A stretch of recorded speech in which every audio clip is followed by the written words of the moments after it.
আবাসে বিডিওর নামে তোলাবাজি, কাঠগোড়ায় খোদ তৃণমূল পঞ্চায়েত প্রধান। মালদার কালিয়াচকে চাঞ্চল্যকর অভিযোগ, বাড়ি পিছু 7,000 টাকা আদায়ের নির্দেশ।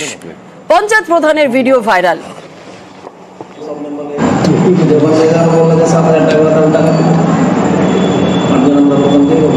এক একটা ঘরে 7,000 করে করে বাপরে সম্ভব?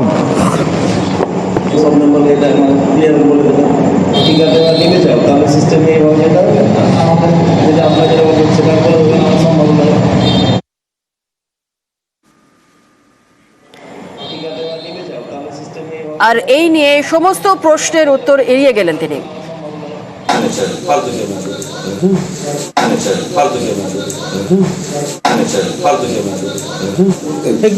না বলতে পারেন আপনি, সেটা আপনার ব্যাপার।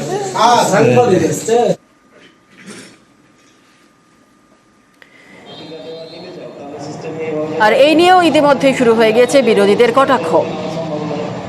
আমার মেম্বার যেতে পারেনি, আমি গেছিলাম সেই মিটিংয়ে প্রস্তাব দিচ্ছে যে বিডিও আমার কাছ থেকে 7,000 টাকা করে নিবে, এই টাকাটা তোমাদের তুলে দিতে হবে। কৃষ্ণপুর জিপিতে প্রায় 384টা নাম আছে, 384 জনের কাছ থেকে নিতে হবে 60,000 টাকা করে। সব মেম্বারকে বলুন। হ্যাঁ, সব মেম্বার। এই প্রধান বিডিও নাকি চেয়েছে ওর কাছ থেকে, তৃণমূলের প্রধান।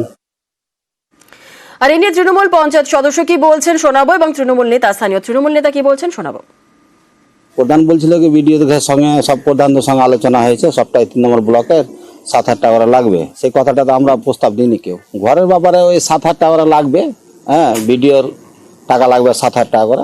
ওরা মিটিং থেকে বেরিয়ে গেছে, অনেকটা কোনো টাকা দিতে রাজি হয়নি, বা টাকা দিব না আমরা। আমাদেরকে ভিডিও বলেনি যে কোনো টাকা লাগবে, এটা প্রধান বলেছে নিজে, ওই যে 7,000 টাকা করে লাগবে। এরকম যদি কোনো প্রমাণ থেকে যে যত বড়ই বড় প্রধান থাক, যত বড়ই নেতা থাক, তাদের তৃণমূল কংগ্রেস রেহাই করবে না, রেহাই তো দিবে না। জেলা সভাপতির সাথে কথা বলবো, সে এলাকায় আমাদের বিধায়িকা আছে, যে এলাকার কথা বলছেন তিনিও ব্যবস্থা নেবেন। আমরা সবাই মিলে এইসব দুর্নীতিগ্রস্ত লোকজনকে তৃণমূলের জায়গা দেওয়ার জায়গা নেই।